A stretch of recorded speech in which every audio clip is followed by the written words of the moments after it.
Labdien visiem!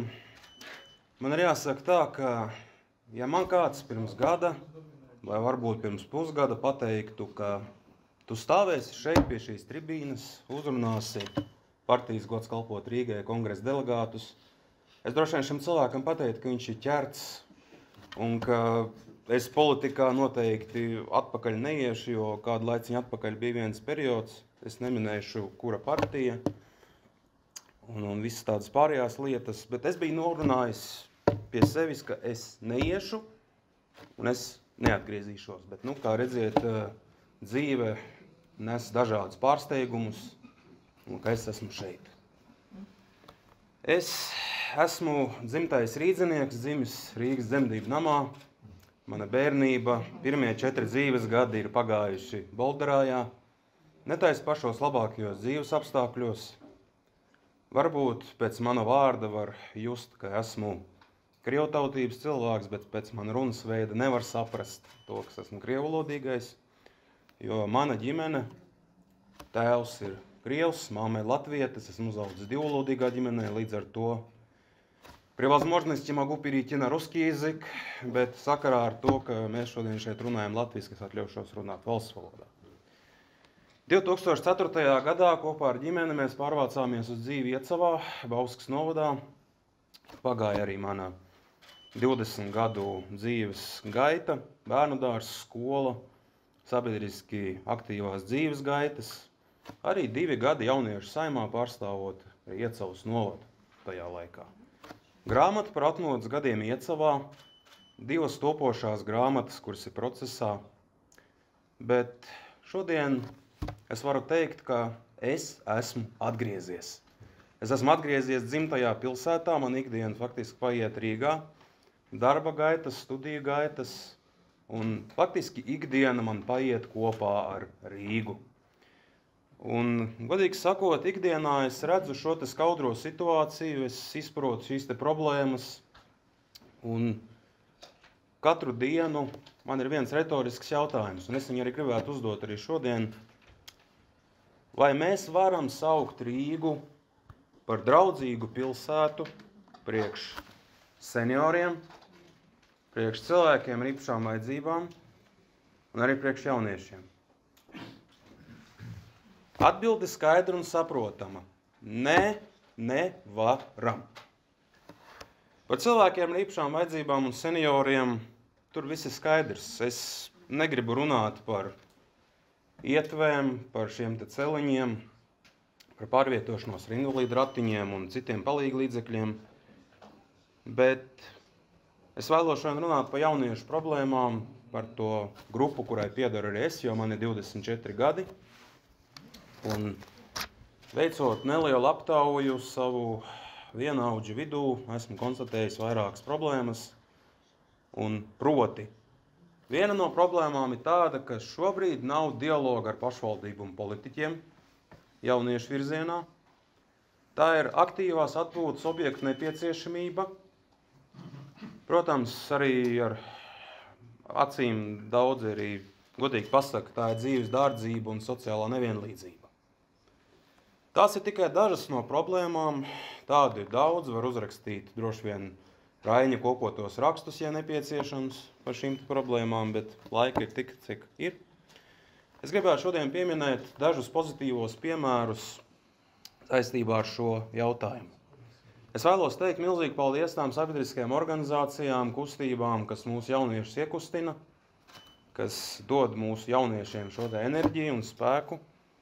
Īpaši uzsvars man ir uz kustību Geto Games, kurus pēdējo laiku nesen atpakaļ viņus slānīja par to, ka ir pārāk skaļi, ka Grīziņkalna apkaimes iedzīvotāji ir ar kaut ko neapmierināti. Bet ir jāskatās arī uz pozitīvu pusi, no otras puses. Ja jaunieši ir apmierināti, un jauniešiem ir kaut kāda kustība, tad par ko mēs varam sūdzēties galu galā. Otrs pozitīvais piemērs, kurus gribētu pieminēt, ir Rīgas domes toreizējā īpašuma departamenta vadībā veiktā centra sporta kvartāla Barona ielā būvniecība tajā laikā, kad Oļegs bija īpašuma departamenta vadītājs.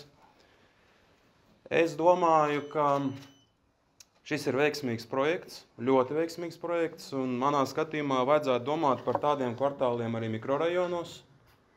Un arī iespējams arī iekštelpās, kur arī varētu darboties kādi pulciņi, galda spēles, dažādas citādas aktivitātes. Kā vienmēr es parasti, kad uzstājos kādos pasākumos vai dažādās tikšanās reizēs, es sagatavoju dažas saldās odziņas. Man ļoti patīk fakti, man ļoti patīk konkrētas lietas uzskaitīt. Un es nezinu, vai kāds no jums ir lasījis uz iepriekšējām Rīgas domas vēlēšanām partiju priekšvēlēšanu programmas, vai kāds, teiksim, pārskatījis šīs programmas pa pēdējiem gadiem. Un, ziniet, vakar, godīgi sakot, man tas bija pārsteigums. Es atvēru 2 politisko spēku programmas, tas ir attīstībai par progresīvie un jaunā vienotība. Kā mēs zinām, šie 2 politiskie spēki, viens politiskais spēks bija Rīgas domas vadībā vairākus gadus, bet, maigi sakot, aizgāja uz Briseli, otrs atrodas šobrīd pie varas grožiem Rīgā. Un retorisks jautājums jums. Kā jūs domājat, cik no punktiem šajās priekšvēlēšanu programmās ir atvēlēti jauniešiem? 0. Par skolām, par skolēniem ir, bet par jauniešiem ne čiku, ne grabu. Lūk, tāds ir tas dialogs no pašvaldības puses ar jauniešiem. Trūkst dialogu. Attiecībā par jauniešiem politikā. Te man ir jāsaka tiešām milzīgs paldies Oļegam un Diānai par to, ka jūs bijāt tie cilvēki, kas mani spēja pierunāt, jo pirms tam ir bijuši vairāk citi politiskie spēki, kas ir mēģinājuši man uzrunāt, bet viņi visi, maigi sakot, tika pasūtīti 3 mājas tālāk. Es nezinu, kāpēc un kādi bija šie īpašie spēki, kas bija Oļegam un Diānai, šīs spējas, kas spēja man tomēr pierunāt un piekrist nākt visā tai atpakaļ. Tāpēc es tiešām gribu teikt milzīgi paldies par to, ka es šeit esmu, es šeit varu būt, es varu būt daļa no šīs fantastiskās komandas. Jo, ziniet, franču rakstnieks un politiķis Šarls Montalembērs ir teicis tādus vēsturiskus vārdus, ka, ja tu nenodarbosies ar politiku, politika vienalga nodarbosies ar tevi.